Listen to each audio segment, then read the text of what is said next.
বাংলাদেশ আর পরের বাংলাদেশটা ভিন্ন। অন্তত আমার জায়গা থেকে, সাধারণ মানুষের জায়গা থেকে এই পার্থক্যটা আমরা ফিল করি আর কি। এবং আমার তো আজকে এখানে আসলে বসে থাকার কথা ছিল না, হয়তো অন্য একজনের ছিল। এবং এটা তো নিউজে হয়েছে যে সরকারি চাকরিতে কোটা সংস্কার চেয়েছিল, এখন নিজেরাই হয়ে গেছে সরকার। তো আমরা আমাদের যে আন্দোলন, সেই আন্দোলনের কিছু প্রিন্সিপাল ছিল যে আমরা বলেছিলাম যে একটা মেধাভিত্তিক বাংলাদেশ আসলে আমরা গঠন করতে চাই।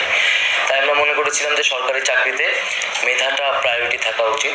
কোটা থাকতে পারে, যতটুকু প্রয়োজন সেতটুকু রেখে সংস্কার করে মেধাটাকেই প্রায়োরিটি দেওয়া হোক। কারণ বাংলাদেশকে এগিয়ে যেতে হলে মেধাবীদের প্রাধান্য দিতে হবে। কারণ আমরা দেখতে পাচ্ছি যে মেধাবীরা দেশ নিয়ে হতাশ, তারা ব্যাপক পরিমাণে বিদেশমুখী, কারণ তারা মনে করছে যে তাদের মেধাটা আসলে যথাযথ গুরুত্ব দেওয়া হয় না বাংলাদেশে, বা তার কোনো সুযোগ নেই।